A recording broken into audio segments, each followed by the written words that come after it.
seja utilizado posteriormente em estudos, né, e em consultas.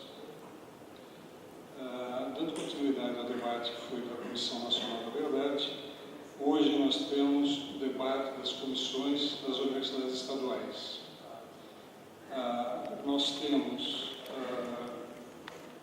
a professora Angélica Lovato, né, que vai nos falar da Comissão da Verdade da Unesp, né. Ela é docente do campus de Marília. Temos o professor Wilson Cama, que vai falar da Comissão da Verdade da Unicamp, né. E temos o professor Emílio Marques, que é da Universidade Federal do Rio de Janeiro, da área de Direitos Humanos, né, da Universidade, e foi membro da Comissão de Verdade do ANES. Nós damos as boas-vindas, agradecemos a presença, né, e vamos começar, então, com a apresentação da professora Angélica Lovato.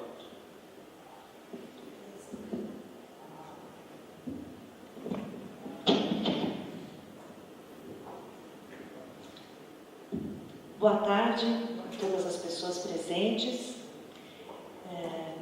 Nesse ato também gostaria de cumprimentar a mesa aqui composta. É uma honra para mim ter sido convidada para esse debate tão importante na Unicamp. Queria agradecer ao professor Paulo César, presidente da Unicamp, que me convidou.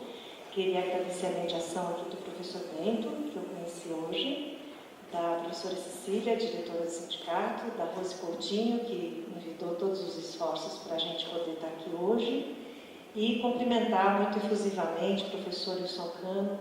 É uma honra estar aqui do seu lado, num debate tão importante como esse, e também o professor Emílio Marques, nosso colega da UFRJ, e fundamentalmente um grande batalhador da Comissão da Verdade do Andes, que é uma das comissões mais importantes por sua articulação nacional.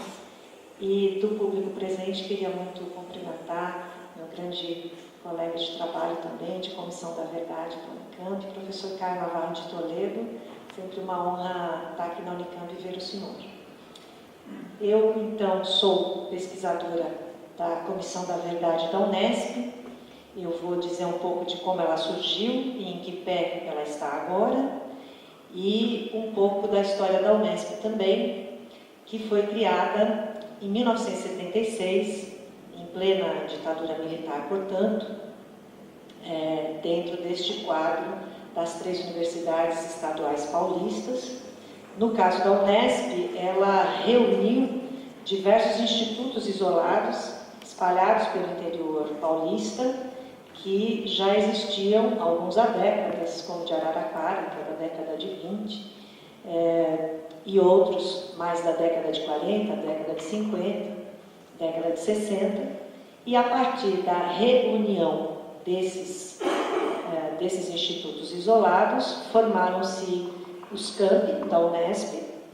Alguns são montados após 1988, já no período da chamada redemocratização, e nós temos hoje, dentro da universidade, 24 campi, alguns experimentais e outros que já estão atuando há muito tempo. Então, é uma história muito complexa, de difícil composição, porque envolve cursos e histórias muito distintas, e essa foi uma das grandes dificuldades da Comissão da Verdade da Unesp.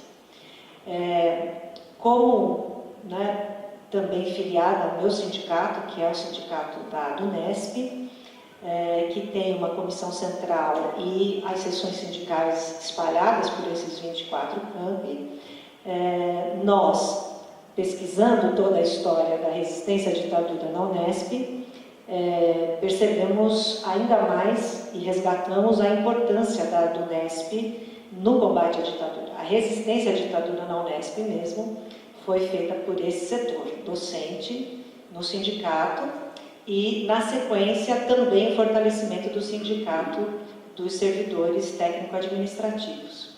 O movimento estudantil tem uma história também, principalmente na década de 80, mas no momento, por exemplo, há anos estamos sem um DCE organizado, o que tem prejudicado bastante a representação estudantil, independentemente ali dos motivos da história do movimento, mas nós temos sido muito bem recebidos e articulados nos 3 segmentos em relação à criação da Comissão da Verdade e o desenvolvimento de suas pesquisas.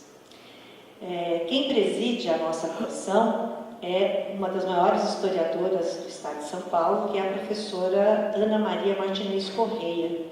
Ela é a fundadora do CEDEM, o Centro de Documentação e Memória da Unesp, que fica num prédio histórico ali na Praça da Sé. Talvez vocês já conheçam, né, o CEDEM. Se não ainda o visitaram, estimo que o façam, porque é um grande centro de documentação e memória da universidade, mas não só. Ela passou a ser também, o acervo do CEDEM, abrigou grandes fundos e coleções e arquivos da resistência operária à ditadura no Brasil. Nesse sentido, lá no CEDEM está depositado o acervo do Instituto Astrogildo Pereira, que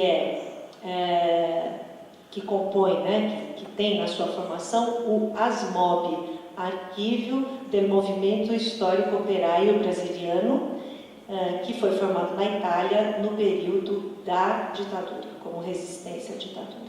Então, dentro do CEDEM, a gente tem o depósito de arquivos que são muito importantes para a pesquisa da ditadura no Brasil.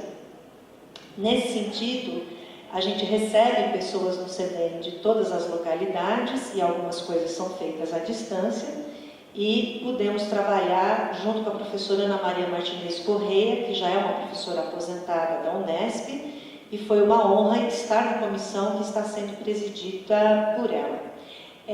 A nossa Comissão da Verdade, ela procurou atuar como uma comissão, digamos assim, institucional, porque ela foi, o nosso pedido, né, de funcionamento dela, foi para que ela tivesse uma nomeação, uma portaria da universidade, porque assim os seus resultados e os pedidos de reparação deveriam necessariamente ser encaminhados pela reitoria para o Conselho Universitário e serem feitas as reparações após o nosso plano de trabalho.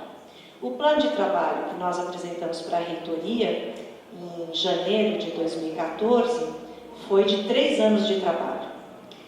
Eles garantiram o funcionamento por 1 ano, né, e renovável por mais 2, justificadamente. Né.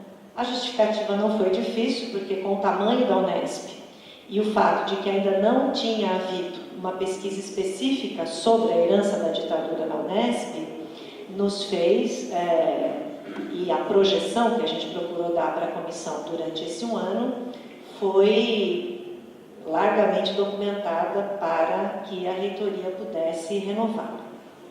E uma das questões sobre as quais a gente trabalhou foi o projeto Memória da Universidade, que é um projeto desde os anos 80, feito pela professora Ana Maria Martinez Correia, e que, ainda bem, por já ter entrevistado muitas pessoas da Unesp que infelizmente já faleceram, pôde ter, né, para nós um arquivo sobre o qual se debruçar, e como a Comissão Nacional da Verdade no Brasil demorou 50 anos para ser instalada, né, não foi diferente com as demais comissões da verdade, e embora a gente possa ter, vou abrir esse parênteses para voltar depois nessa questão da Unesp, embora a gente tenha com a Comissão Nacional da Verdade uma série de limites que a gente sabe que a comissão não pôde trabalhar mais tempo do que para além de 10 de dezembro de 2014, trabalhar 50 anos após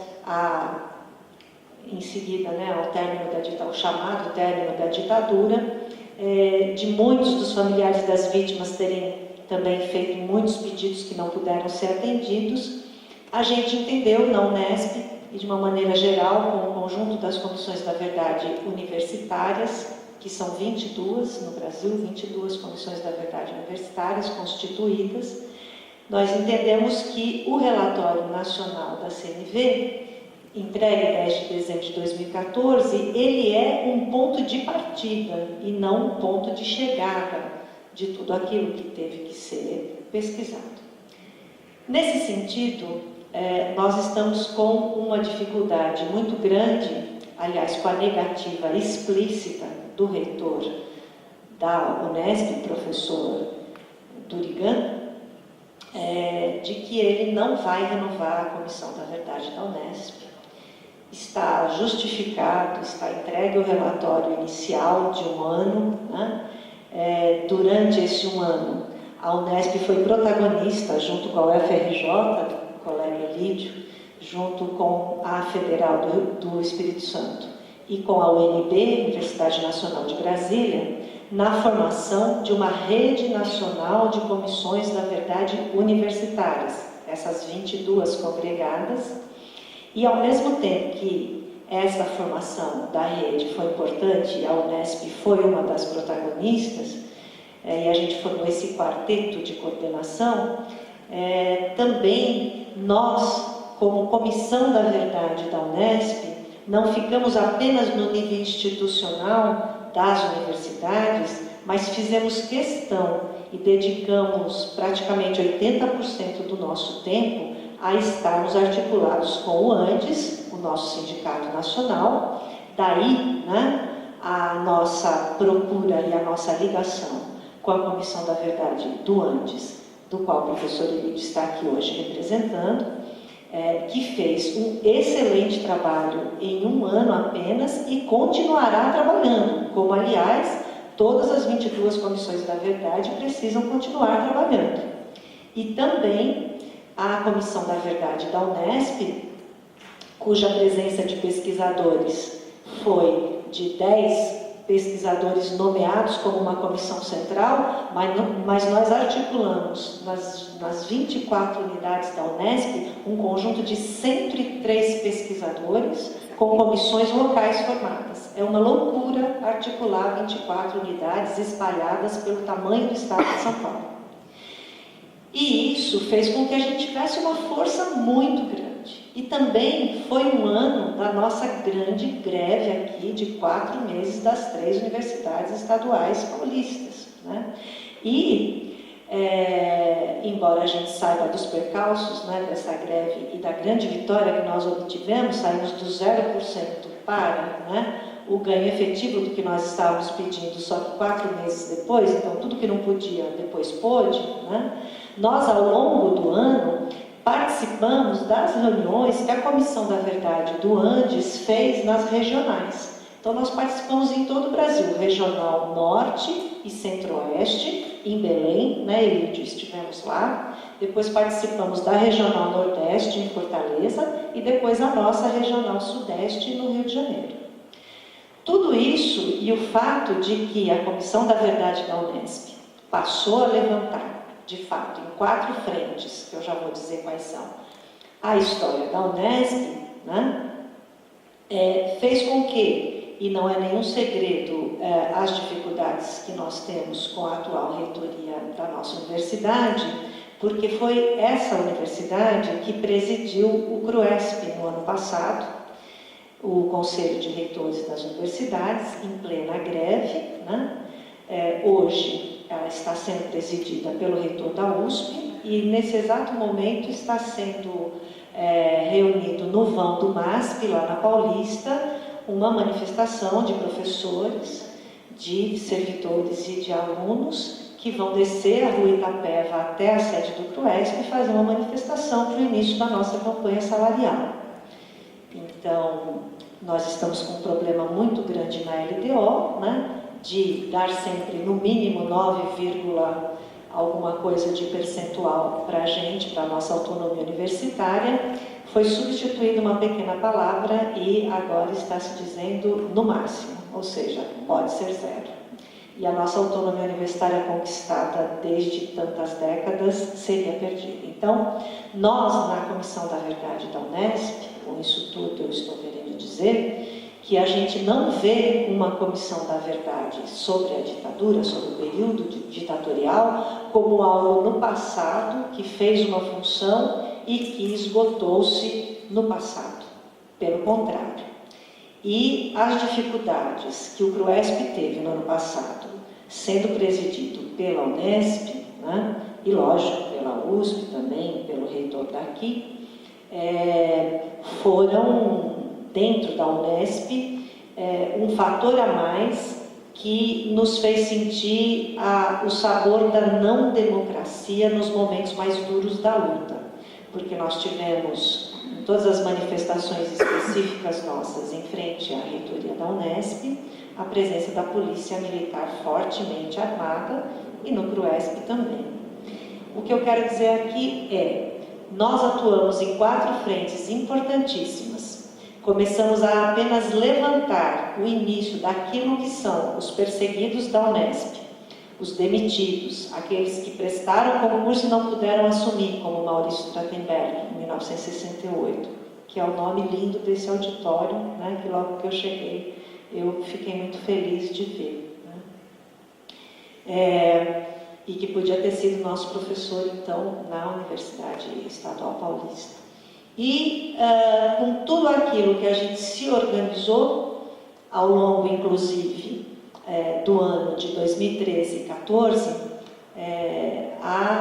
o professor Paulo Ribeiro da Cunha, que já esteve diversas vezes aqui também na universidade, que estuda os militares de esquerda, ele foi o coordenador do grupo de pesquisa que a CNV montou para o estudo dos militares perseguidos, os militares de esquerda, que hoje parece quase uma coisa inexistente, né?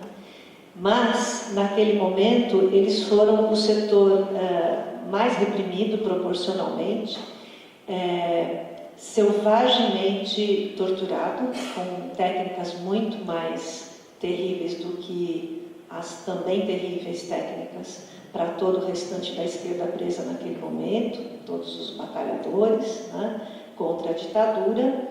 E ele alcançou também, com isso projetou a Unesp, uma grande dimensão, e nós lá no Instituto Astrogildo Pereira, com a diretoria do ASMOB, nós dois então acabamos por ser convidados pelo projeto de referência das lutas políticas no Brasil 64-85, que se chama Memórias Reveladas, do Arquivo Nacional lá do Rio de Janeiro, presidido por um colega da UFRJ, que é o professor Aquarello Santana, e nós fomos então e estamos trabalhando nesse projeto Memórias Reveladas, somos os 2 professores do Estado de São Paulo que estamos nesse projeto no Arquivo Nacional. Tudo isso, mais as nossas pesquisas, nossos 103 pesquisadores, o início de um ano que não deu para nada, tem muita coisa na Unesp na ditadura para ser desencavado, e justamente por isso, então tivemos uma negativa explícita do reitor Durigan para que, dizendo que não vai renovar a Comissão da Verdade nenhuma da Unesp, e que quem quisesse continuar pesquisando a ditadura, que continuasse individualmente, mas que ele não ia renovar. Nós procuramos apoio de alguns setores dos direitos humanos, esses setores ligaram para o professor Durigan, mandaram cartas para o professor Durigan, todos esses setores dos direitos humanos acabaram nos convidando a ir até Brasília, numa das últimas sessões da ministra Ideli Salvati, né, com toda uma equipe que ainda bem permaneceu agora no novo ministério, do professor Rafael Esquincariol, dos Direitos Humanos, da Comissão de Mortos e Desaparecidos, do professor Dario, da Comissão de Anistia, né? E nós estivemos em Brasília um pouco antes dessa negativa do reitor, no sentido de fazer um pronunciamento também no 1º de abril e também no dia 31 de março, no evento do Andes. Então, um evento nacional de ordem sindical, importantíssima da luta dos professores, que era no Seminário Nacional da Comissão da Verdade do Andes. Mandamos o professor Fábio Cada, pela Unesp e pela Rede Nacional das Comissões da Verdade. E lá em Brasília estivemos com o professor João Chaves também participando desse evento que marcou em Brasília, junto com a UNB, no auditório da UNB, essa passagem. Em todos esses eventos, nesse caso inclusive do Andes, né, foi solicitado explicitamente a renovação da nossa comissão. a ministra Ideli Salvati falou explicitamente no microfone sobre a necessidade, fez um apelo para que a Unesp renovasse. Nada disso sensibilizou a nossa reitoria. Então, além de eu estar falando aqui dos resultados parciais da nossa comissão, que eu faço questão de elencar e farei isso aqui em breve, eu queria que vocês soubessem das dificuldades, né, que nós temos tido com essa negativa de um reitor que sequer nos recebeu para que nós entregássemos o relatório. O relatório foi protocolado formalmente na reitoria, né? E quanto tempo? É suficiente. E nós tivemos uma dificuldade também muito grande do ponto de vista de que, por exemplo, só para vocês terem uma ideia, até mesmo ali em São Paulo está muito forte a Comissão da Verdade da Prefeitura, né, do Executivo.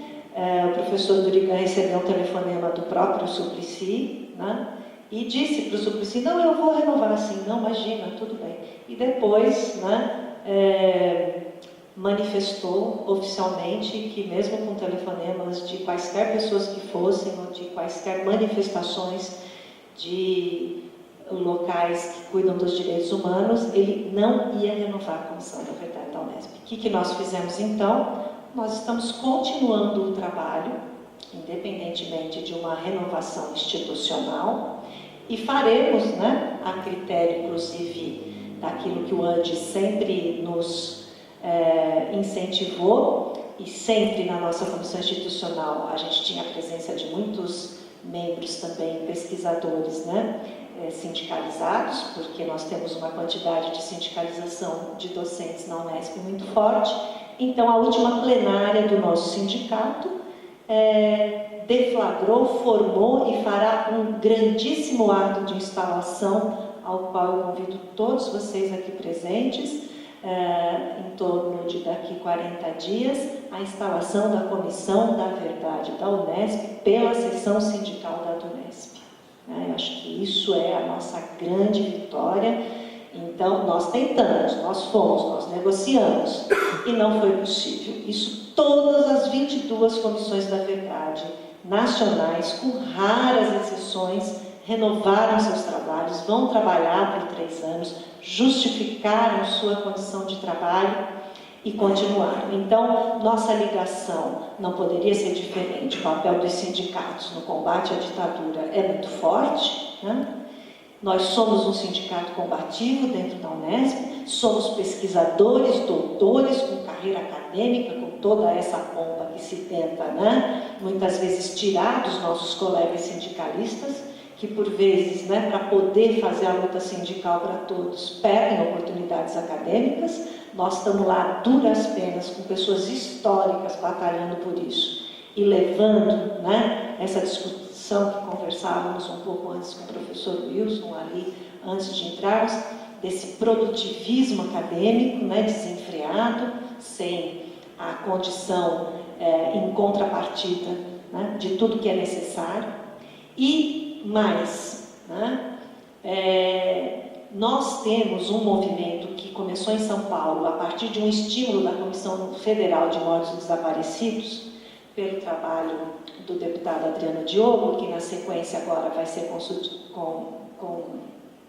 conduzido por outras pessoas, que é a ideia que vocês já devem ter ouvido nas manifestações, da formação de comissões da verdade e da democracia. Significa que de 88 para cá há muitos desaparecidos, principalmente pobres e pretos, né, da periferia de São Paulo, da periferia do Rio de Janeiro. Estivemos participando no Rio também dessa instalação do início dos trabalhos de uma Comissão da Verdade e da Democracia, e o Ministério dos Direitos Humanos, ele está muito empenhado com pessoas que são principalmente de São Paulo, mas também do Rio, a espalhar essa ideia nacionalmente. Não há uma ideia que caiba tão bem na Unesp como uma Comissão da Verdade e da Democracia. E essa também, com a continuidade da Comissão da verdade da ditadura, que nós vamos continuar no mínimo mais 2 anos trabalhando pela seção sindical. Nós estamos, enquanto Unesp, participando de todas as instalações de comissões da verdade e da democracia. Todas, quer dizer, tem uma em São Paulo já formada, vai ser formada do Rio, e a partir daí é um trabalho de anos. Qual é a ideia?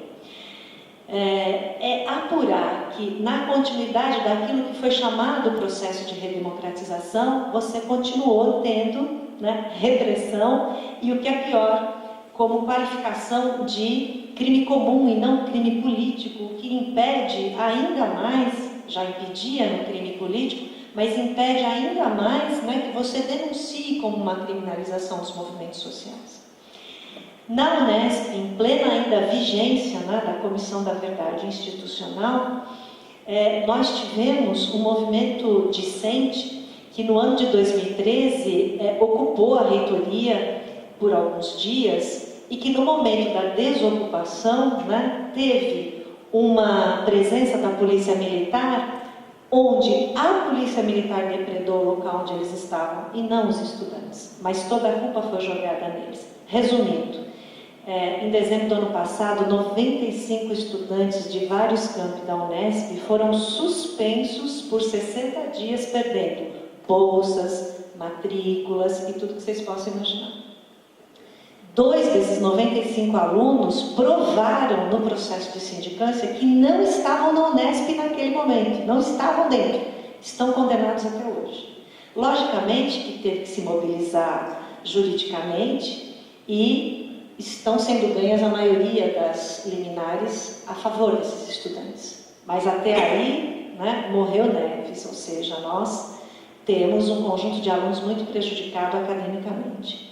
Não satisfeita, né, nós temos um estatuto, e com isso eu vou encerrar, nós temos o Estatuto da Unesp do tempo da ditadura, de 1976, cujo estudo nós estamos realizando na Comissão da Verdade da Unesp, que passa em alguns dos seus artigos sobre a punição estudantil, ele é mais realista que o rei do que a Lei 477 de 69, que puniu tantos estudantes no Brasil, matou, torturou, foi responsável por tantos assassinatos. No Decreto-Lei 477, de 26 de fevereiro de 69, o aluno expulso da universidade, ele pode voltar depois de 3 anos. No Estatuto da Unesp, o aluno expulso da Unesp só pode voltar depois de 5 anos.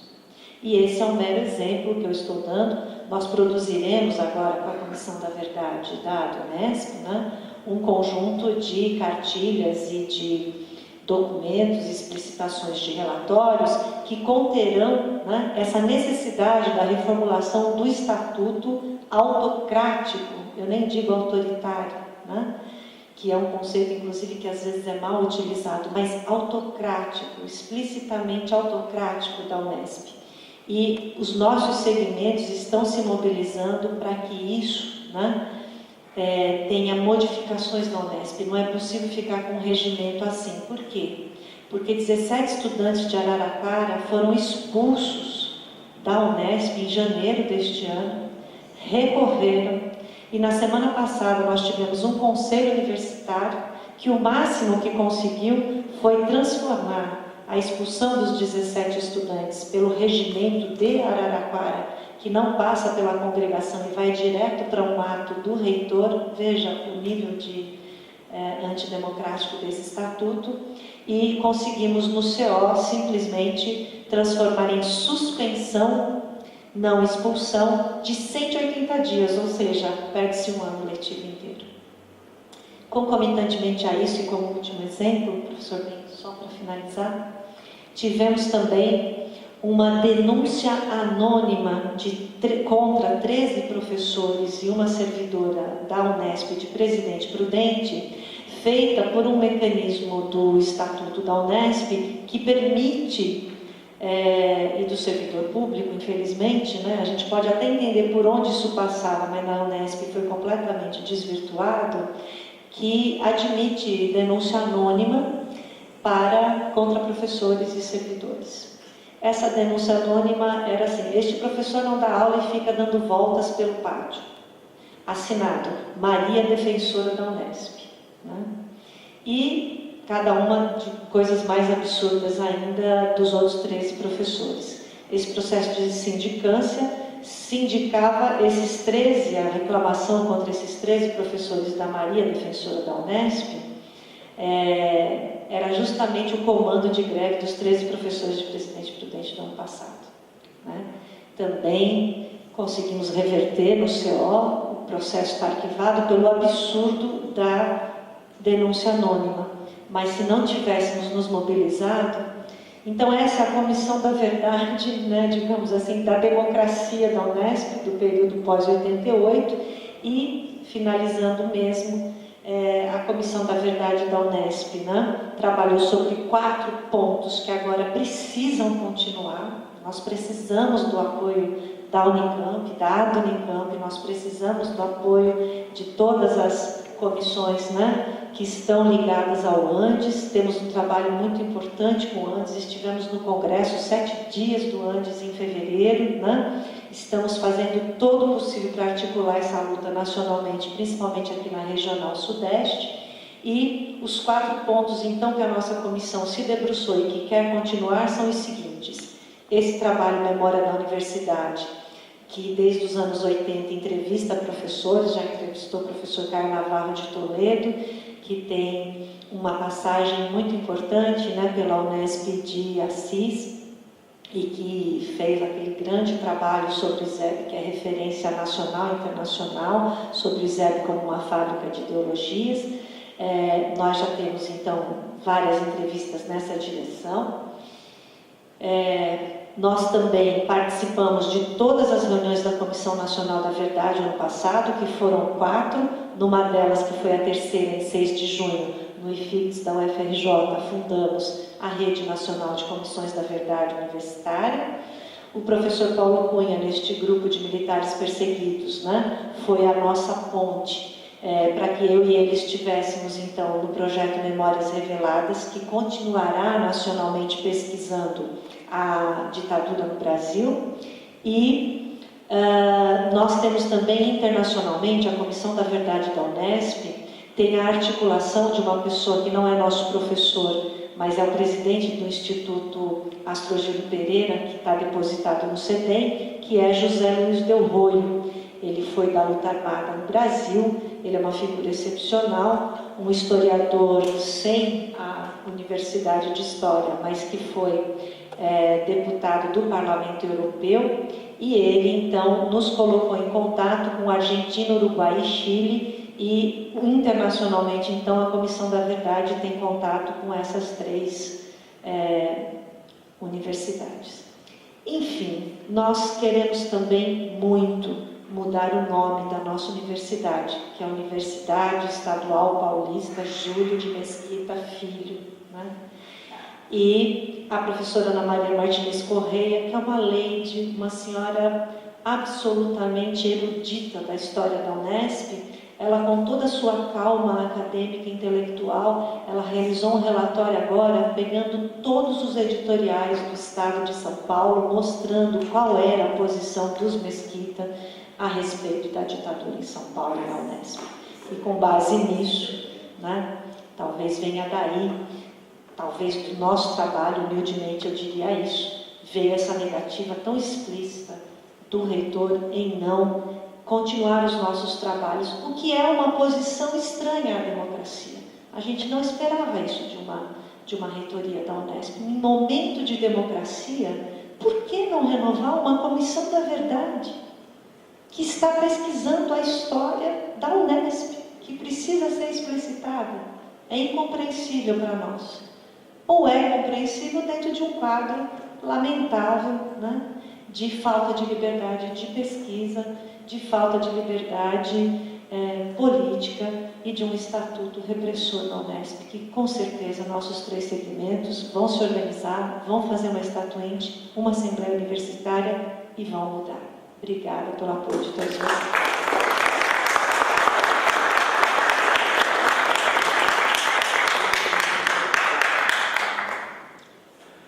Os nossos agradecimentos à doutora Angélica, e eu não poderia deixar de mencionar que esse encontro ele faz parte de um trabalho conjunto com o DCE, com a STU, né, nossos parceiros nessa agenda.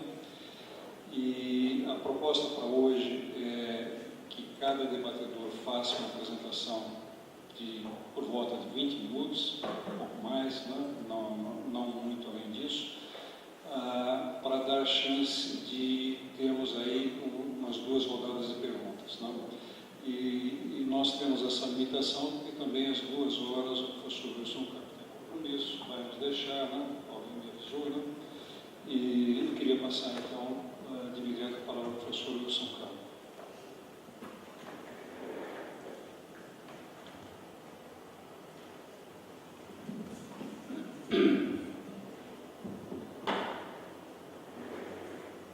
Bom dia a todos. Eu queria agradecer o convite para participar desse balanço importante.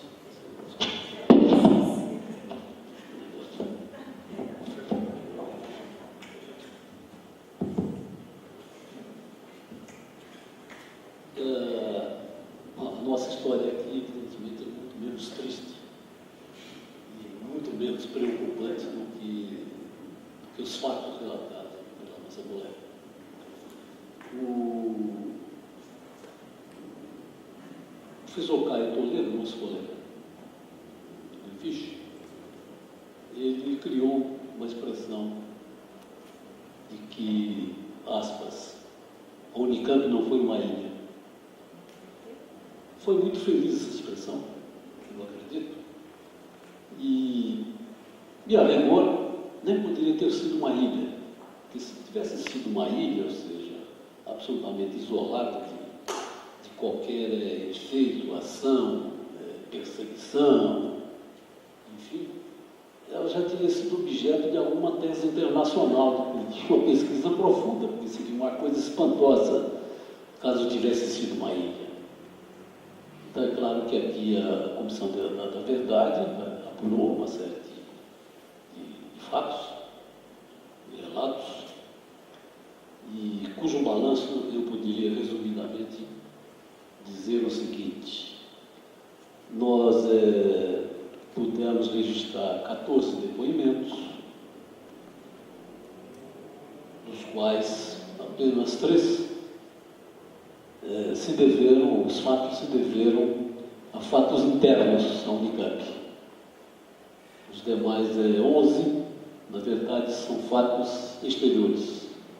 Por exemplo, prisões de professores ou de alunos, sob a alegação de que pertenciam a esta ou aquela célula do Partido Comunista, enfim, acusações extramuros da Unicamp. Então, o número de fatos registrados foi relativamente pequeno quando comparado, por exemplo, com os relatos que fez a nossa colega ou com os fatos que nós conhecemos que ocorreram, por exemplo, na USP. E aqui tivemos, inclusive, coisas em contrário. Nós tivemos, assim, aquela jogada na sinuca, que se dá efeito contrário na bola, a bola não vai para onde as pessoas acham que vai, mas vai ao contrário.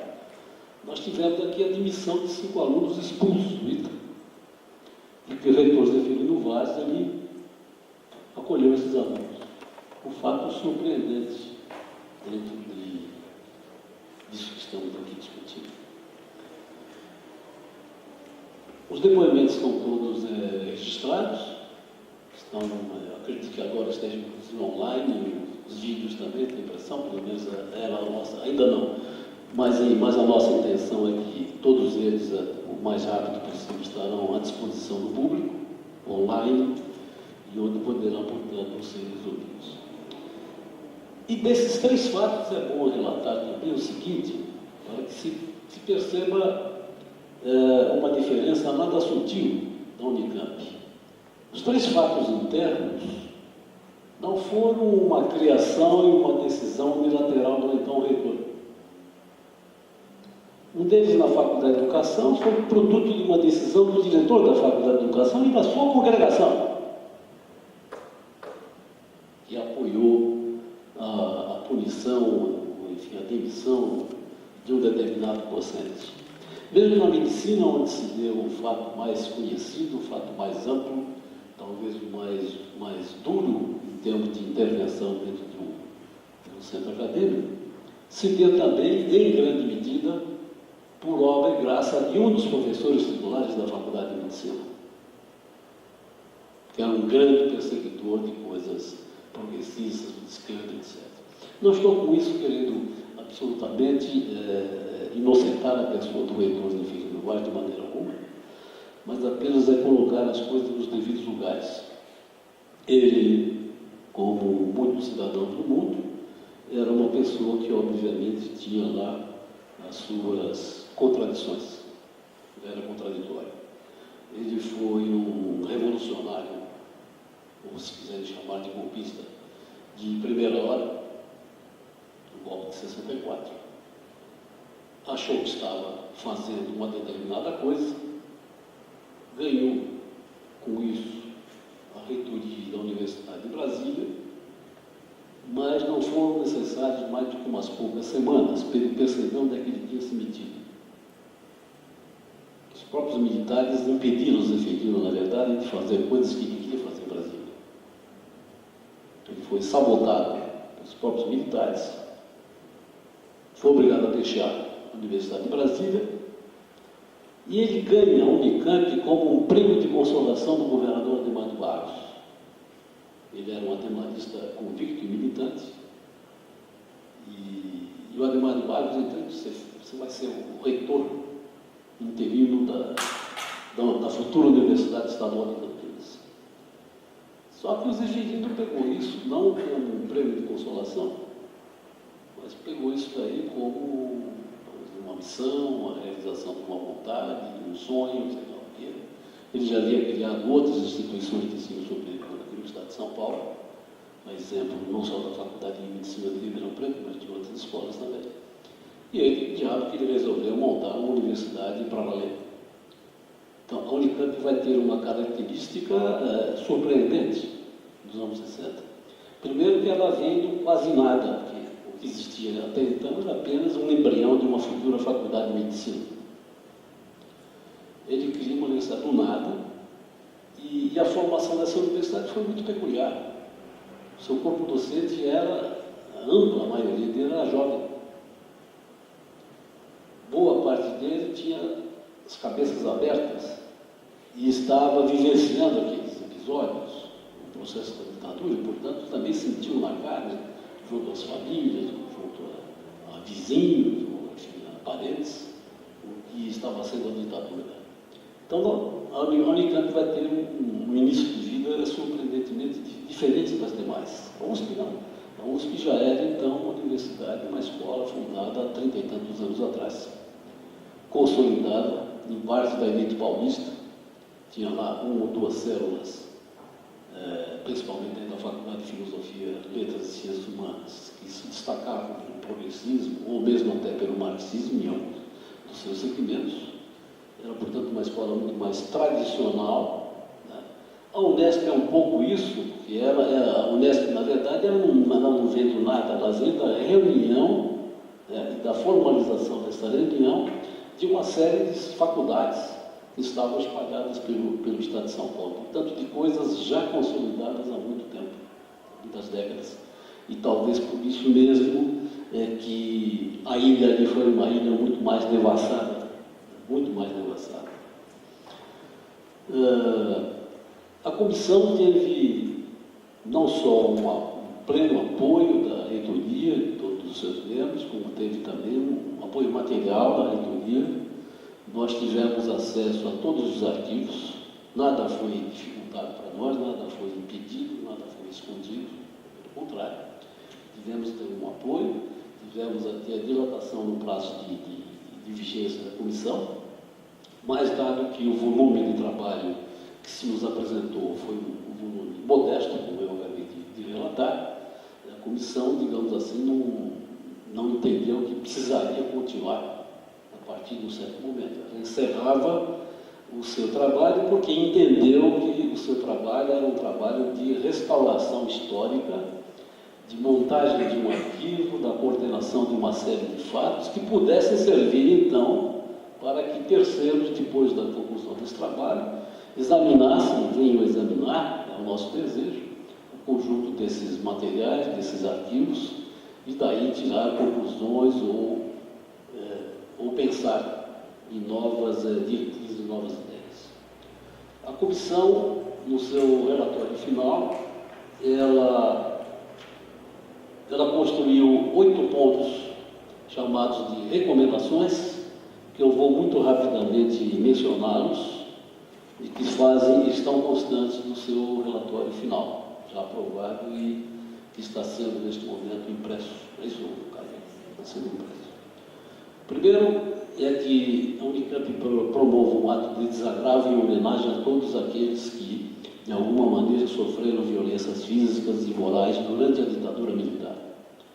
O segundo, a introdução à estrutura curricular dos cursos da universidade ou de disciplinas, conteúdos que contemplem a história política do país e que incentivem o respeito aos direitos humanos e à diversidade cultural. Terceiro, incentivo a criação de linhas de pesquisa e produção de conteúdo, bem como a tomada de depoimentos, registro de informação e o recolhimento e tratamento técnico de arquivos referentes à ditadura militar. O quarto, iniciativa de esclarecer de forma concreta ao público em geral, em especial à nossa comunidade, que o Marechal Castelo Branco, mencionado no painel, que é um painel no mural na Praça das Bandeiras, aqui na reitoria, que esse painel usa a expressão Senhor Presidente da República, que ele de fato exerceu esse cargo, porém com um mandato decretado pela ditadura, tendo sido um dos seus principais chefes e líderes e com responsabilidade direta no golpe que acabou por violar a democracia e os direitos humanos. O quinto, embora reconheça que o Conselho Universitário já tenha recentemente mantido a concessão anterior do título de doutor honoris causa ao então ministro Jarbas Passarinho, Coronel Jarbas Passarinho, a Comissão da Verdade reiterou ao reitor que ele reencaminhasse ao Conselho Diretor para um novo exame eventual. O sexto ponto, que cabe ao Unicamp um permanente esforço para estimular práticas de respeito e tolerância no cotidiano do seu corpo discente e docente, de seus funcionários e de seus funcionários.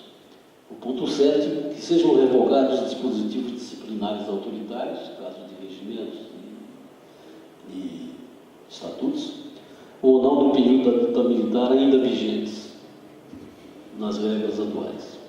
O oitavo, finalmente, que fatos e situações que atentaram contra os direitos humanos de membros da comunidade acadêmica, ocorridos durante a ditadura militar e que não foram objeto desse relatório, possam ser informados e examinados pelo Conselho Universitário da Unicamp. São essas as questões que eu queria.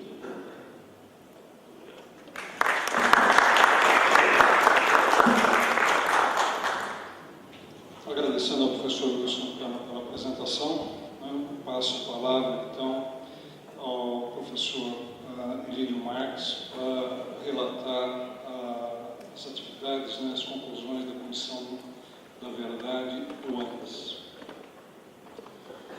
Boa tarde a todas e a todos. Em primeiro lugar, eu gostaria de dizer da minha grande satisfação de estar aqui nesse evento, que é um evento promovido pelos movimentos, pela do Unicamp, pelo Sindicato dos Trabalhadores da Universidade, pelo DCE, porque tenho a compreensão de que só com a apropriação por parte dos movimentos desse tema é que nós vamos poder avançar de verdade nele. Então, gostaria de aproveitar para saudar a mesa, dizer da minha grande satisfação de estar aqui com a professora Angélica, com o professor Wilson, com o professor Bento, que aqui faz a mediação, e dizer inicialmente que eu, na verdade, pretendo fazer uma introdução acerca do tema, que talvez seja muito repetitiva para alguns, talvez seja importante para localizar algumas coisas para outros, antes de propriamente tratar acerca do que a Comissão da Verdade do ANDES tem realizado. E aí, para fazer essa introdução, para começar dessa forma, acho que é uma advertência importante dizer que a Comissão da Verdade do ANDES, ela fez algumas atividades, fez 3 seminários regionais, 1 seminário nacional. Nesse momento, estamos numa fase de consolidação dos relatórios dessas atividades. E que, portanto, Não existe uma fala pronta da Comissão da Verdade do Andes. Eu estou tentando dar uma contribuição aqui, né? Vou buscar dar uma contribuição, mas tentando isentar os meus colegas da comissão e o próprio sindicato das eventuais falhas, omissões e insuficiências da minha fala. Me parece que para começar a abordagem desse tema, né, e tentar chegar até o lugar que uma comissão de verdade, né, de um sindicato pode ter nesse processo, nesse momento, nesse tema, é importante partir do ponto que é entender a temática geral da justiça de transição, como formalmente, academicamente, institucionalmente ela tem sido tratada, como uma temática relacionada à necessidade de enfrentar, de equacionar minimamente, né, um passado especialmente marcado por violações de direitos humanos, em que há determinadas condições que dão uma certa especificidade a essa violação sistemática dos direitos humanos num determinado período, ainda que as violações de direitos humanos não sejam estranhas à vida moderna e à ação dos Estados, né? são a regra, não a exceção, né? Mas como enfrentar estes períodos, né, com vistas a criar melhores condições para a realização dos direitos no futuro. Então, é interessante a gente perceber que as instituições internacionais, inclusive, e a comunidade internacional, nas formas mediadas pelas quais ela vai se manifestando, foi assumindo o discurso acerca da necessidade da justiça de transição. Esse é hoje o discurso, digamos assim, oficial, né, dessas instituições e mesmo de grande parte dos Estados. Não é por acaso que a própria ONU ela não apenas recomenda, indica que os Estados façam processos de transição, como ela inclusive auxilia alguns Estados na própria realização das suas comissões da verdade estatais, nacionais, e colabora de diversas outras maneiras. Então é interessante a gente aqui fazendo a reflexão a partir do movimento, né? É interessante que a gente observe que a institucionalidade internacional, inclusive, incorporou o discurso da justiça de transição, o que, de um lado, significa uma resposta, uma vitória daqueles que reivindicam direitos nesse terreno, e, de outro lado, deve nos alertar para os desafios que se colocam a partir dessa institucionalização, como sempre quando há uma institucionalização de alguma reivindicação que parte de baixo, digamos assim, né? E é muito importante também dizer que esses temas, esse campo, né, como eu disse, tradicionalmente chamado de justiça de transição, esses temas envolvem uma série de dilemas, de escolhas que são fundamentalmente escolhas políticas, que se localizam no tempo e que estão relacionadas a embates políticos que vão se criando dentro de determinadas sociedades ao longo do tempo. Então, a gente não deve, o que eu estou tentando enfatizar é que a gente não deve tratar esses temas, né, como temas nem meramente morais, nem como temas que se resolvam pela mera realização de uma espécie de aspiração moral. Na verdade, nós estamos diante de embates políticos, portanto, nós estamos diante de concepções diferentes e projetos diferentes quando se institucionaliza o objetivo de realizar transição nesse sentido, né? Justiça de transição no sentido amplo do termo.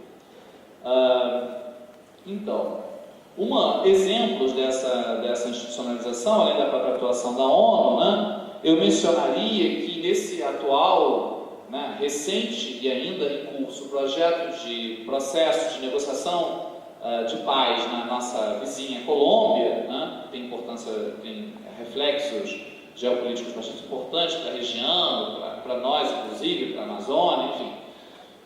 Na Colômbia, nessas negociações de paz, em nenhum momento, essas mais recentes, recentes, em nenhum momento se considerou a possibilidade de se fazer um processo de paz que não incorporasse aspectos de justiça de transição, ou seja, de responsabilizações, etc. Ou seja, o que eu quero dizer é, pelo menos na configuração do debate político que nós temos hoje, essa exigência de que haja resposta é uma exigência construída, né?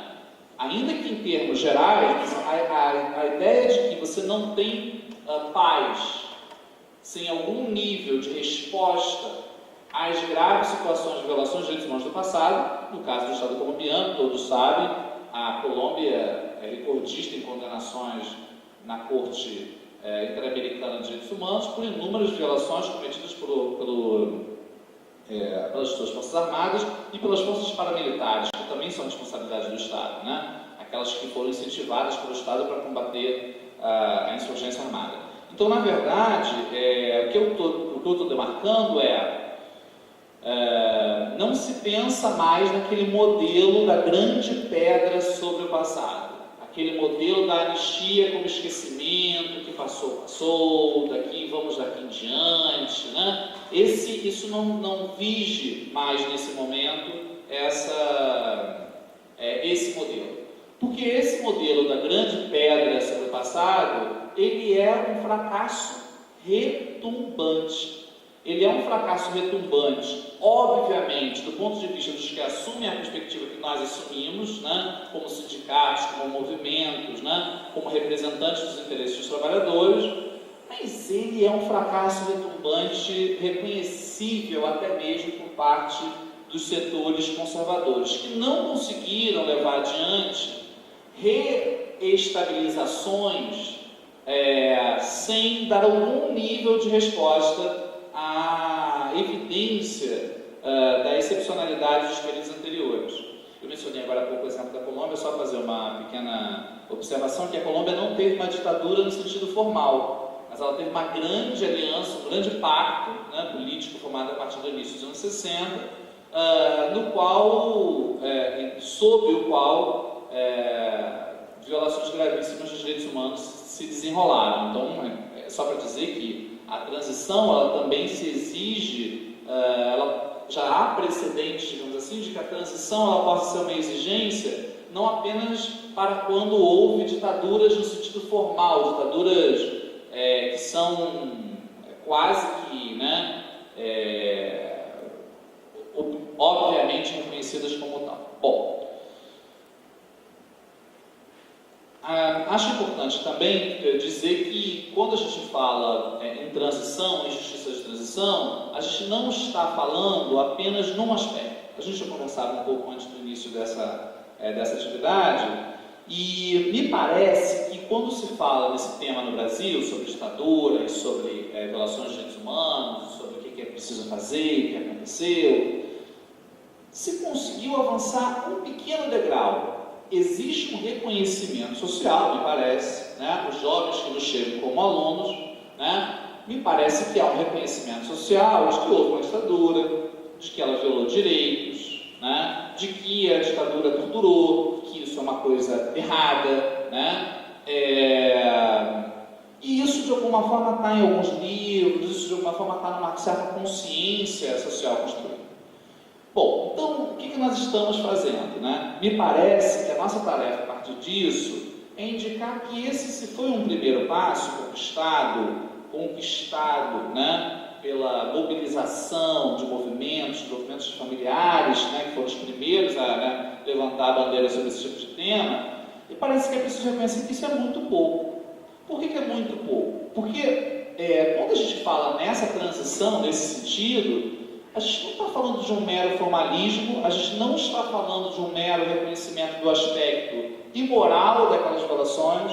É preciso que a gente utilize essa transição, é preciso que ela signifique, né, a nossa capacidade de socialmente reconhecer o que significava a ditadura, qual era o projeto da ditadura, contra qual projeto resistiram os que resistiram, né?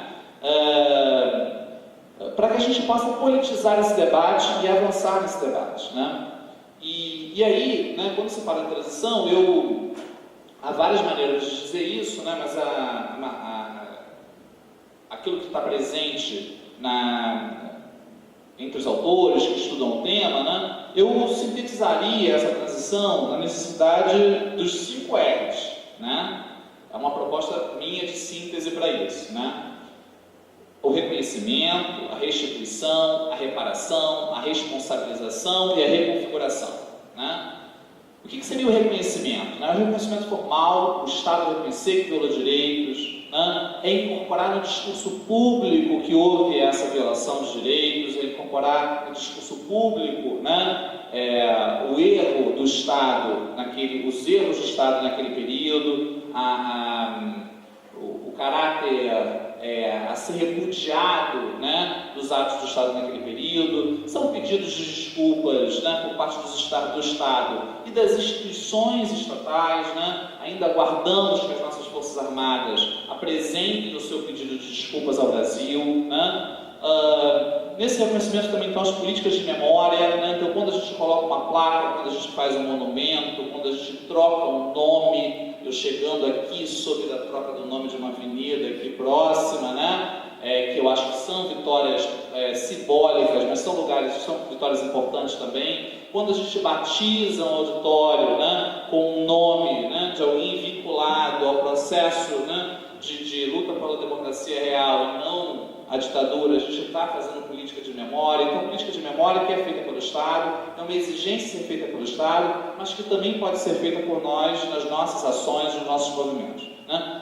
A restituição, que é a restituição de cargos, a restituição de carreiras, a restituição de direitos, a restituição de estatutos mais democráticos, né, que foram revogados e que existiam antes, ou das normas mais democráticas desses estatutos. É também a restituição de corpos físicos, né, que foram desaparecidos, e a restituição de dignidades que foram usurpadas pela ditadura, né? A reparação, que né, são as indenizações, são as compensações, que não são só materiais, mas são também as simbólicas, né? E nessas me parece que nós estamos ainda muito atrasados. A responsabilização, e a da responsabilização das pessoas, dos responsáveis diretos pelas graves violações de direitos humanos no período, dos crimes de lesa humanidade, mas há também o tema da responsabilização das empresas e instituições, né? As empresas que financiaram a Operação Bandeirantes, que financiaram a ditadura de maneira geral, né? E instituições, né? As instituições também podem ser responsabilizadas publicamente e pode-se marcar claramente que elas foram responsáveis por atos que são incompatíveis com o projeto minimamente democrático, com o projeto democratizante que venhamos a ter. E o que eu chamo de reconfiguração, né? É que o que seria reconfiguração? Seria realizar todas as transformações necessárias para diminuir ao máximo as possibilidades de repetição desse tipo de situação. Então, quando a gente fala em desmilitarizar a polícia, que não é só acabar com a polícia militar, é desmilitarizar também o que existe militarismo na polícia civil, nas guardas municipais, né? Quando a gente fala na necessidade de alterar completamente a formação dos militares, né, no Brasil, é uma coisa mais ou menos espantosa que o ministro dos Direitos Humanos, Paulo Vanucchi, dá um depoimento recente em que ele reconhece que o Brasil, inclusive nesse último período, nesses últimos governos, dos quais ele participou, né, e que ele defende, o Brasil não tomou praticamente medida alguma para alterar a formação dos militares, né? E os jovens treinam, e nós ouvimos isso em praças públicas, né, a gritos de guerra, de louvação à ação do Exército no Araguaia. Isso é absolutamente inaceitável e incompatível com qualquer sociedade que queira se apresentar como minimamente democrática. O mesmo vale para a polícia, né? Quando, né, eles estão lá correndo no seu treinamento e gritando louvações às ações de extermínio, né? O outro aspecto da reconfiguração é a questão da educação, né? A formação dos professores, o que a universidade está fazendo, né? Acho que essa é uma grande pergunta para nós, para que formemos pessoas que construam essas outras condições e que não reproduzam esse tipo de situação que já se passou, né? Bom, se a gente pensar em todas essas dimensões, uma pergunta que cabe é: quais delas nós temos no Brasil, né? Ainda muito poucas, né? Nós temos o aspecto das indenizações, e é curioso que no Brasil se optou por uma indenização muito sobre critério da posição econômica que o indivíduo ocupava. Então, quem ganhava salários de altos salários tem uma indenização maior. Aquele que era estudante, não tinha salário, indenização menor, né? Até nisso a gente consegue aumentar e reproduzir a desigualdade. É algo, né, bem impressionante, assim, né? Então, não importa tanto se o indivíduo foi trucidado ou se ele só, né, sofreu, mas o que importa é quanto ele perdeu de dinheiro, né? Então, é uma das poucas coisas que nós fizemos no Brasil, ainda que não tenha dúvida de que as reparações pecuniárias sejam justas e devidas pelo Estado. O que eu queria destacar, bom, e a questão da responsabilização no Brasil é um tabu, né? A responsabilização individual, a gente já condenou 500 e ainda vão na estrada, né? No Brasil isso é um tabu, o Supremo diz que não pode, né? Há um medo de se mexer nisso, e vivemos essa situação que todos conhecem. E, em cima disso, eu queria destacar algo que me parece muito importante, que é pensar apontar o que são os movimentos, né, que normalmente, tradicionalmente, são chamados de memória, verdade e justiça. E que, mais recentemente, passaram a ser abraçados também por sindicatos, por outras entidades que não apenas as entidades especificamente voltadas para esse tema, né? Foi muito inicialmente vinculado aos sobreviventes e familiares, mas vai sendo incorporado por outros setores. E aí é muito importante, me deixa muito esperançoso perceber que há uma geração que já nasceu, inclusive, depois da ditadura e que forma comitês. No Rio de Janeiro a gente tem o Comitê Memória, Verdade e Justiça, tem um movimento chamado Ocupa DOPS, né? Que é um movimento de jovens que nasceram depois da ditadura e que lutam para a transformação daquele espaço num espaço de memória. Por quê? Né? Me parece que a gente passou por um período de silenciamento muito arduamente construído na transição, né? E que há uma nova geração que pelo menos tem a possibilidade de reconhecer que este tema não é um tema do passado. Este tema é um tema do presente e do futuro, como dizia o professor Angélico, né? Nós todos, né, a sociedade brasileira, as maiorias sociais pelo menos, temos um interesse vivo e decisivo de enfrentar a ditadura, de enfrentar o que há da ditadura na nossa realidade. Não é pouca coisa, né? Nas universidades, na nossa realidade de maneira geral, né? O fato de nós termos tantos grupos de extermínio, o fato de nós termos uma das polícias, ou a polícia que mais mata no mundo, o fato de nós termos uma sociedade em que o autoritarismo, né, com os problemas que tem nesse termo, é tão presente, não é uma invenção, não se iniciou completamente na ditadura, mas foi profundamente reforçado por ela. Essa foi uma vitória daquele projeto, né, que estava sendo tocado durante a ditadura, e as sementes disso, né, e as raízes disso estão aí e precisam ser estipadas para que a gente possa avançar. Então é muito importante perceber que o movimento não é um movimento voltado para o passado, não é um passadismo, né, como se diz, né? É um movimento que se pretende encarar a situação do passado para poder construir novas bases da sociedade presente e futura.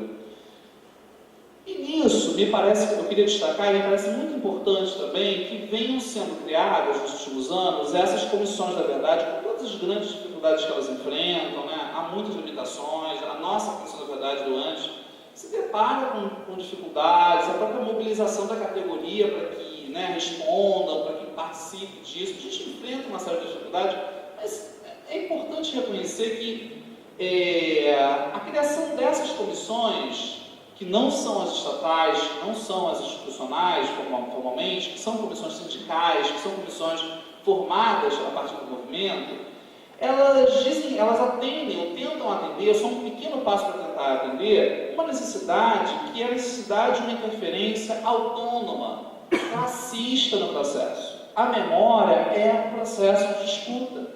Nós disputamos o significado da ditadura. Ainda que se haja um reconhecimento social de que houve uma ditadura, é importante que nós disputemos a compreensão de que a ditadura não foi um desvio moral, a ditadura não foi um equívoco, um momento em que se cometeram excessos. A ditadura foi um projeto apoiado por amplos setores da burguesia desse país, e esse projeto visava concentrar renda e concentrou, concentrar terra e concentrou, construir uma mídia corporativa, oligárquica, e fez isso, né? E esse projeto deixou, né, esses elementos que eu estou mencionando aqui, e isso precisa ser enfrentado. E é fundamental que nós, né, os movimentos, a classe trabalhadora, né, participemos da disputa por esses significados e da disputa por essa transição que é tão incompleta ainda entre nós. E aí eu acho que eu já estourei o tempo, ou tem mais? Estourei? Bom, então depois eu posso até, aproveitando o tempo das respostas, falar um pouco mais sobre o que apareceu, né, os elementos que apareceram nesses seminários regionais e nacional que a gente fez, para respeitar minimamente. Obrigado, gente.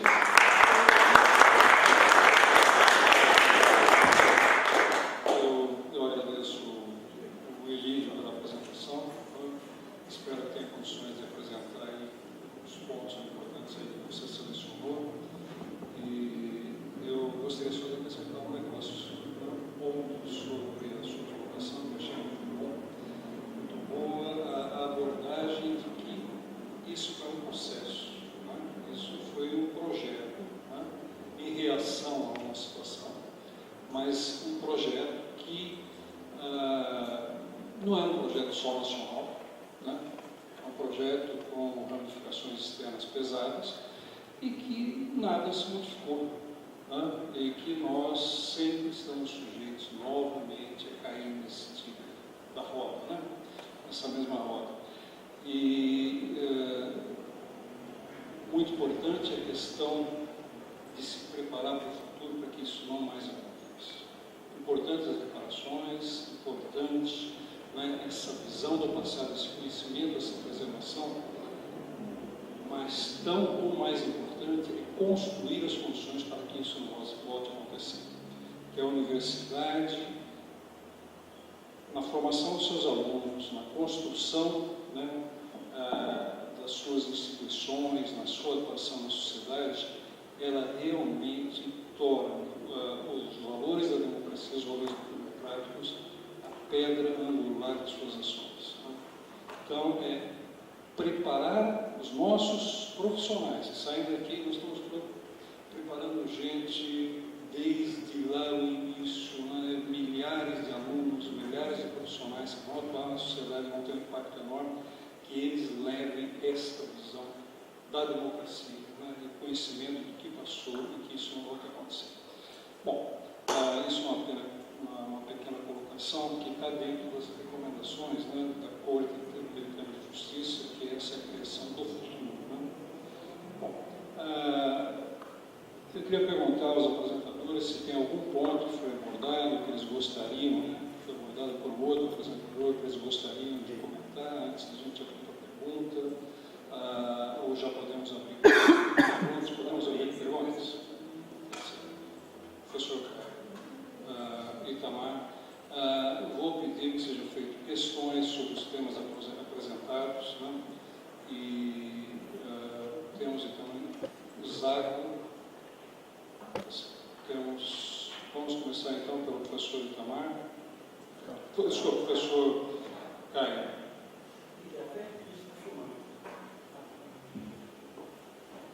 Primeiramente, parabenizar, nós tivemos uma excelente mesmo, mesa, com excelentes exposições, foram muito elucidativas, informativas e estimulantes para todos nós. Felizmente está sendo gravado e um público maior poderá ter acesso. A Comissão da Verdade e da Unicamp postará em breve esse vídeo na sua página, como outros, como foram mencionados. Lamentando que, como foi dito aqui, ainda a nossa comunidade acadêmica não está ainda vivendo, participando, né, plenamente consciente dessa importância dessa problemática. Bom, enfim, temos que, né, enfrentar essa questão de frente. Eu aproveitaria para fazer três observações, três questões sobre a reparação histórica, simbólica. Então, já que o Ilídio iria fazer isso pela sua parte final, então aproveito para ele nos esclarecer que iniciativas foram feitas nesse sentido. Né? Eu sei que no UFRJ parece-me, né, que uma placa alusiva a um general da ditadura foi contestada, questionada. Bom, mas em outras universidades que poderia ser, né, apontada. A Angélica também, né? Angélica, que infelizmente, né, e realmente é de pasmar que esse reitor, de forma autoritária, autocrática, né, impediu que a comissão possa ter mais um ano. Eu pergunto, né, se o Conselho Universitário em nenhum momento, né, nenhuma voz se levantou para questionar isso. Mas, no relatório, eu entendo que vocês farão um relatório em breve, parcial, né, um relatório de um ano. Foram vocês cogitadas algumas iniciativas do ponto simbólico, né? Eu sei que o nome da universidade, Júlio Mesquita Filho, não sei se será levantado, né? Não sei se nós teremos condições ainda para esclarecer isso, para reproduzir isso, conseguir essa reparação, mas em relação a colegas que foram, né, que perderam, né, foram expulsos da universidade, como Trattenberg e outros, alguma coisa nesse sentido tem sido cogitado. E no caso nosso, né, o Wilson, no caso nosso, o Wilson relatou aqui, né, as recomendações da nossa Comissão da Verdade. Eu faria apenas um comentário nessa direção, que cabe a nós, cabe à entidade, cabe aos setores democráticos da Unicamp, representados pelo STU, pelo DCE, pelo Unicamp, de se empenhar firmemente para que essas recomendações sejam de fato implementadas. No lançamento do relatório da Comissão da Verdade, a questão no dia 1º de abril, na Unicamp, oficialmente, o reitor foi extremamente, né, foi louvável a atitude do reitor quando, na sua fala, ele mencionou as recomendações da Unicamp, as recomendações da comissão. No entanto, se nós não assumirmos, não reivindicarmos, eu não sei, eu não tenho nenhuma expectativa que algo seja feito sem a presença ativa, iniciativa da Unicamp, do STE, do STU e do DCE. Porque foi feita, por exemplo, uma indicação no sentido, só no sentido, foi feita uma indicação no sentido de que façamos um ato de desagravo a todos que foram perseguidos. Quando? Quando vai ocorrer? Assim como a questão, né, do memorial, a questão aí da escultura que nós estamos solicitando à Unicamp que faça para questionar a homenagem enviesada que é feita publicamente pela Unicamp ao Marechal Castelo Branco, primeiro ditador do ciclo militar. Muito obrigado. Vou aproveitar então fazer as três perguntas, né? E aí vocês respondem, né? Próximo, Itamar. Professor Itamar. Obrigado, Neto. Eu sou Itamar, professor aposentado da Engenharia Mecânica aqui da Unicamp. Sou um filho da Unicamp, né? Entrei aqui em 73, quando o ilustríssimo Zeferino Vaz, e junto com o Conselho de Diretores, tá ligado? Tá? Eles concederam o título de doutor honoris causa ao coronel Jarbas Passarinho, né? Algo extremamente desagradável. Bom, eu quero dizer que eu gostei muito da fala sua aí, principalmente da Angélica, né, Angélica? Eu tenho as perguntas, mas antes eu vou fazer algumas considerações, né? Você lembrou algo muito interessante, que é uma das minhas perguntas, né? Que é a questão da universidade hoje, né, mergulhada no produtivismo. Né? É lógico que isso é uma universidade que ela vai exatamente de encontro àquela concepção, por exemplo, da Universidade de Brasília, né? E que bem lembrou o professor Wilson Cano, né? O interventor na Universidade de Brasília, não sei se você sabe, se vocês de fora sabem, né, que foi colocado pelo governo militar, já logo no início de abril, meados de abril, foi o professor Zeferino Vaz, que foi o criador da Unicamp. Né?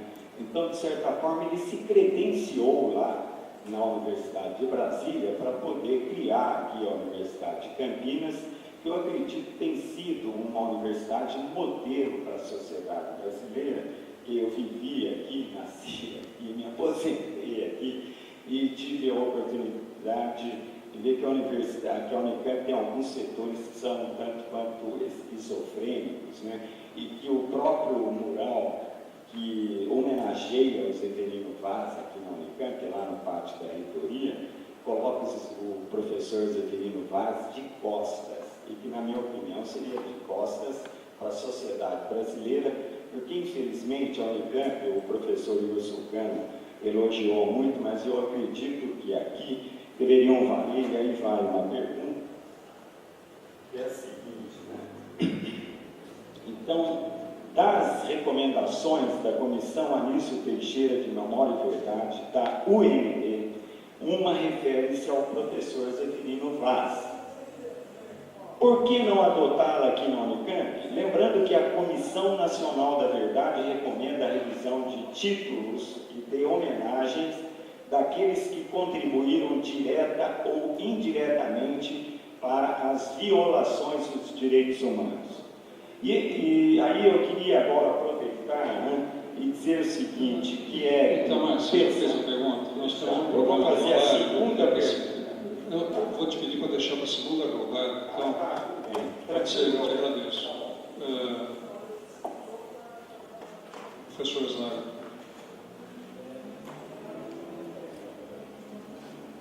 Alô? Então, eu sou o professor Zara, professor aposentado do IMEC. O Irido coloca o problema do projeto da ditadura.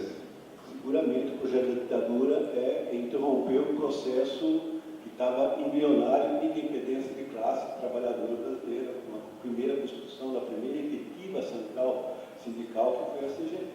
Né? E, evidentemente, os 20 anos da ditadura fez com que a gente perdesse esse tipo de continuidade. Só foi retomado com a fundação da CUT em 83, infelizmente, hoje integrada ao aparato do Estado. Né? A questão da ONU, por exemplo, eu acho que a ONU, na verdade, apesar dos discursos, ela é a maior violadora de direitos humanos. Por quê? Porque a ONU é um órgão do imperialismo americano, basicamente. Né? Que faz o que faz no Iraque, que faz o que faz no Haiti, através do Estado brasileiro. Né? Eles são os maiores, o que faz em Guantánamo, inclusive, e agora estão até justificando o uso de tortura para obter informações. Né? Isso aconteceu agora, pouco tempo atrás. Então, seria essa a minha... Em relação ao problema da Unesp, eu ia fazer a pergunta do Conselho Universitário.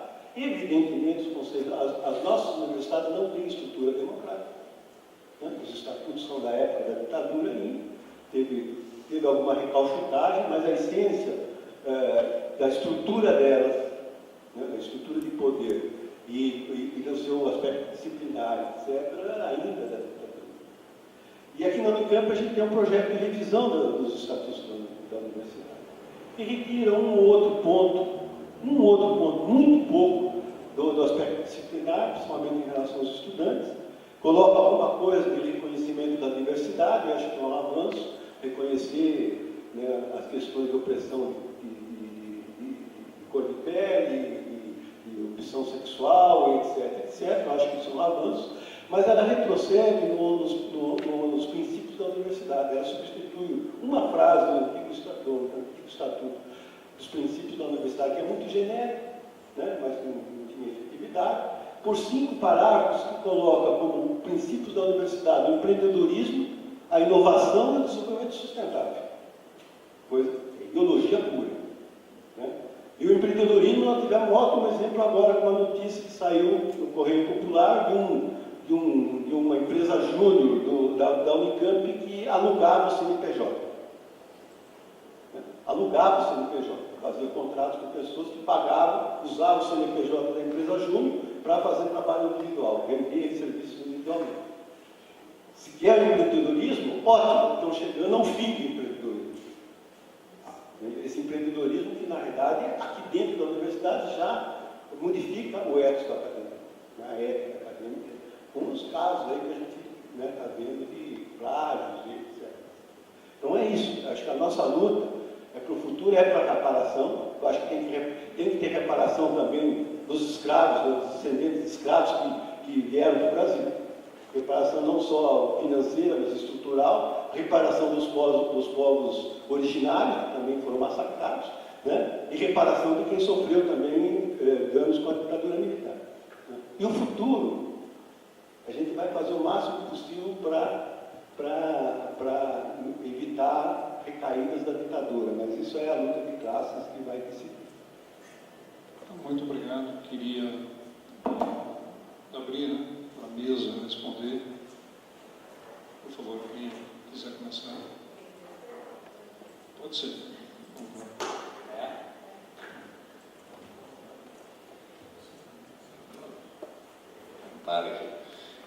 Então, sobre a questão da reparação simbólica, né? São algumas poucas ações que temos notícias, temos mais projetos do que ações. Sabemos que na Universidade Estadual da Paraíba, um reitor interventor da ditadura, era o nome de um auditório, por pressão dos movimentos locais da universidade, esse auditório foi trocado para o nome de um estudante que foi morto durante a ditadura, sobre o período, inclusive, da reitoria desse interventor. Né?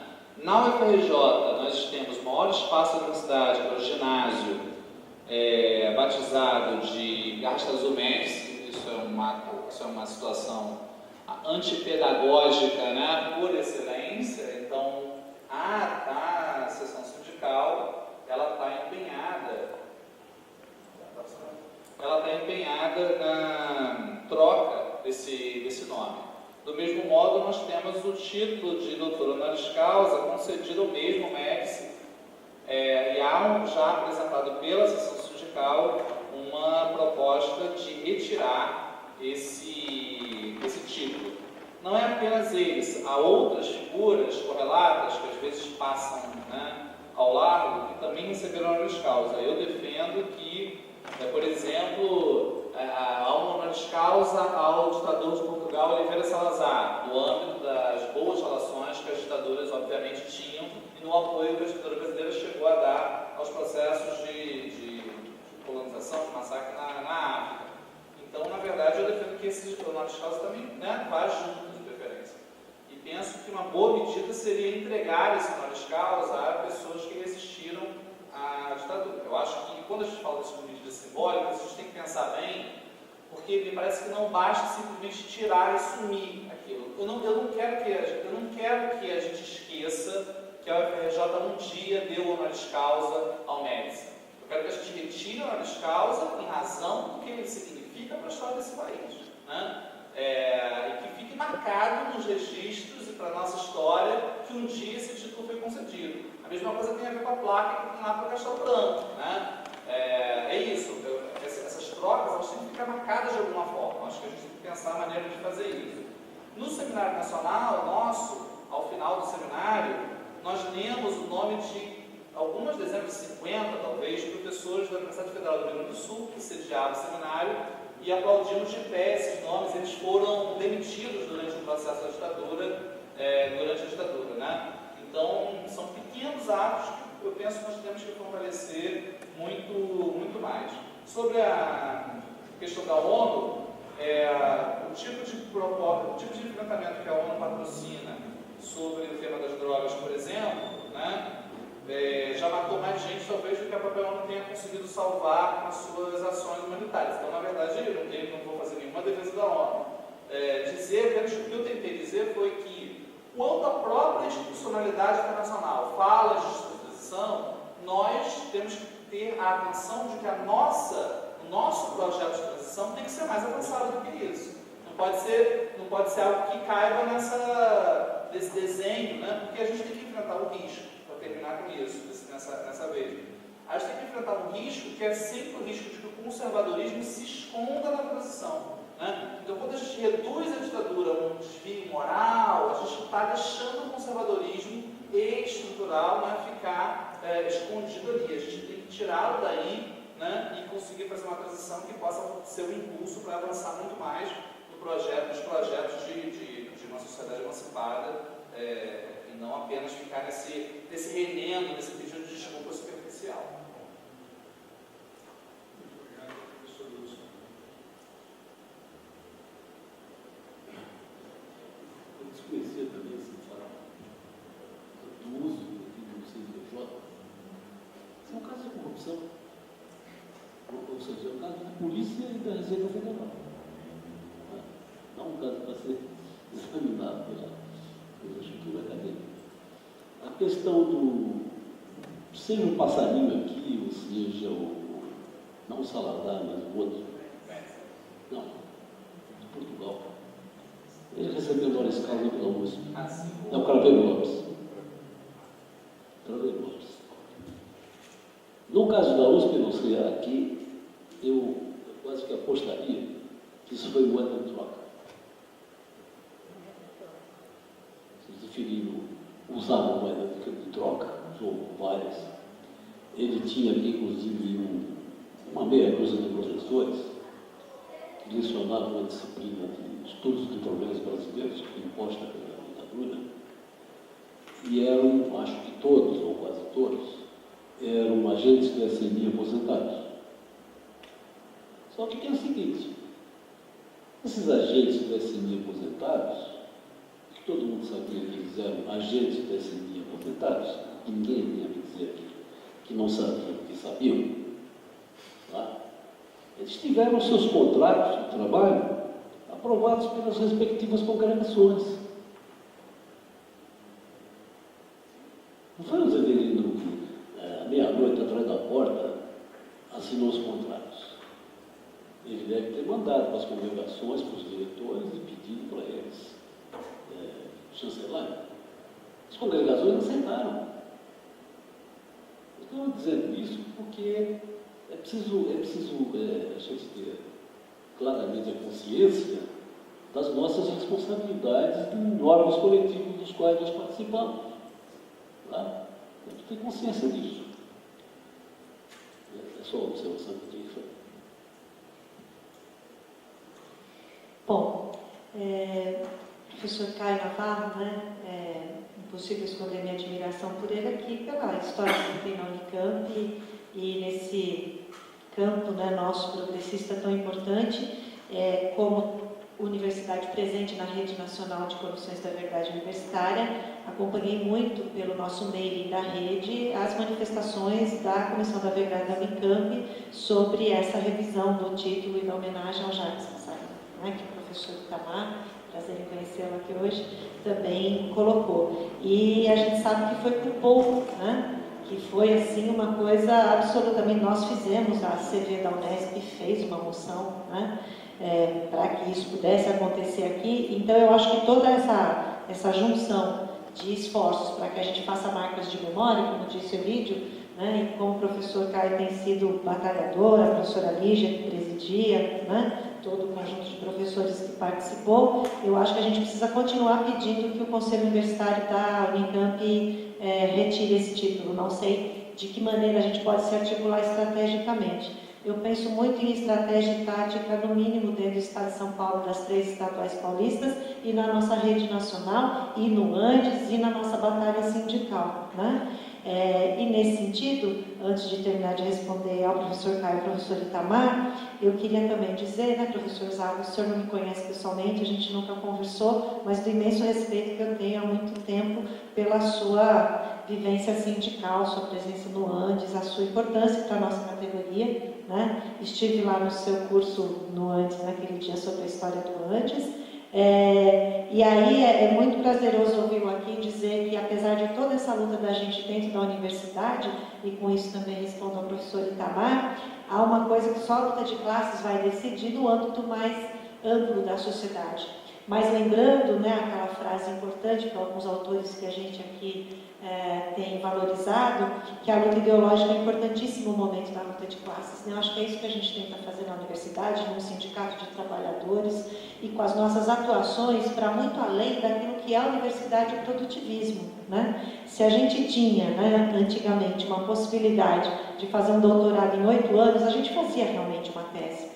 Um mestrado em 5 anos, a gente fazia uma dissertação, né? E hoje é tudo uma espécie de aprovação automática. Sim. O produtivismo é amplamente apoiado por uma ampla parte dos professores dessa universidade. E aí que está isso. E aí é que está um resultado, né, que a gente não pode negar, dessa reforma que a pós-graduação teve a partir da ditadura. Quer dizer, a gente tem professores que fizeram aquele livro sobre o trabalho nas federais, né, que é muito importante, mostrando o quanto o produtivismo foi nesse sentido, né, professor mais amplo, essa forma de modificar a necessidade social da pesquisa, que é isso que a gente responde como professores, né? E ela passou a não ser mais uma necessidade social, uma função social daquilo que seria a nossa organização na sociedade, mas muitas vezes uma mera resposta à ciência e tecnologia, e a gente no Brasil faz muito mais tecnologia do que ciência, que também dá à pós-graduação esse caráter que ela tem. Na Unesp, frequentemente, o dinheiro público da FAPESP ou da universidade é utilizado para desenvolver royalties que depois vão ser apropriados por empresas privadas. Essa é uma das funções da Unesp, né? É a isso que ela corresponde. Infelizmente, pelo menos não dá do campo dela. No campo das ciências humanas e sociais, a gente tenta fazer essa resistência, e em termos de estratégia aqui, né, eu acho que a gente tem propusemos na greve do ano passado, através do nosso órgão aqui em São Paulo, né, que é o Fórum das 6, que tem toda uma ligação com o Andes também, um encontro dos 3 segmentos das 3 universidades estaduais paulistas, puxados por seus sindicatos de trabalhadores, servidores técnicos e docentes e os DCEs. Então, por exemplo, se a gente consegue organizar esse encontro dos 3 segmentos, que eu sei que é difícil numa maré tão terrível da política como a que nós estamos, né, a gente conseguiria fazer pressão sobre esses pequenos parlamentos que são os conselhos universitários, né?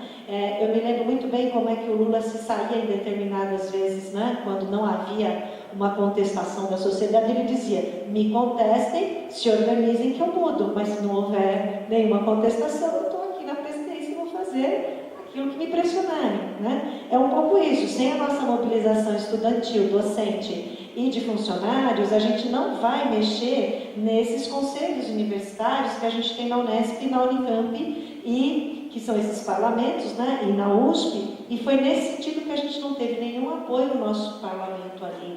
Ele é dominado pelo nosso reitor, né, é um executivo que domina o parlamento, nesse sentido, na Unesp, e por isso mesmo, na UNB, como disse o professor Itamar, né, aquele modelo primeiro, né, que fez ela ser tão reprimida, é um modelo que a gente deveria estar tratando, né, em âmbito muito mais nacional, e o que nos dá um pouco, talvez, para tentar acabar, de uma esperança nesse momento, sendo que a palavra esperança aqui talvez esteja mal colocada, mas aquilo que possa impulsionar a nossa luta nas 3 universidades estaduais paulistas e na nossa articulação nacional, é esse fortalecimento dos 3 segmentos, que no caso da Unesp, um dos motivos da gente perder eleições no CO, eleições não, mas votações, né, é que como nós não temos o TCE organizado pelo Estatuto, só se elegem os 10 membros discentes se o DCE estiver organizado, né, e isso tem feito a gente perder, assim, houve um empate de 31 a 31 na expulsão dos alunos,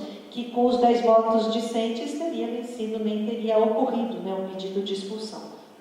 Então, por fim, eu queria dizer que nós vamos desenvolver estratégias na Unesp no sentido de continuar fazendo esse contato, né, nacional e estadual, para a gente impulsionar nossas lutas.